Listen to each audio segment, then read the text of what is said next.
Sure. So when we get to like the nitty-gritty details of a basic income, as far as okay, we've passed it and we've decided on an amount, and we enact it. I see it's unlikely that we'll just do like immediately go from $0 a month to $12,000 a month a year for everybody.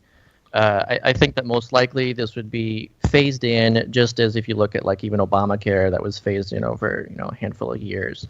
So if we're going to do that, we would start at something. Let's say we convert all food stamps to cash first and decide to extend it to everybody. So maybe everybody starts off with $150 per month instead of any food stamps or anything, and then we go up to $300 a month the next year, then $500 a month, the next year, up to till we've surpassed the poverty line. That seems to be more likely the way of actually implementing it instead of just all at once.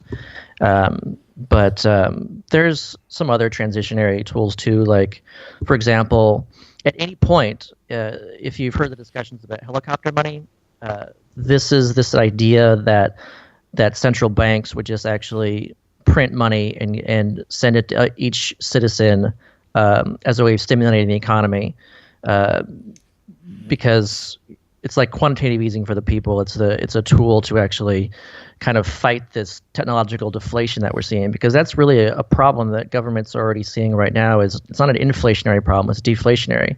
So people want to actually increase that because we're not hitting our inflation targets. So we could actually introduce helicopter money, which would be, let's say it's $50 a month for everybody or $100 a month for everybody. And that would be like your first step towards basic income as well. And that could happen at any point. We could also do if we passed a carbon fee and dividend scheme first. So let's say we introduced a carbon tax and we increase that by say we do $15 per ton tax on carbon, and then increase that $50 a year. So it's like $30 per ton the next year, $45 the next year, and so on. Then that would be a steadily increasing dividend, because you take all that revenue generated and provide it to everyone universally as a partial basic income. So that's another something that we could do immediately, and that would slowly grow as well. So those are kind of things that I see most likely as your steps toward basic income, and how we actually implement it.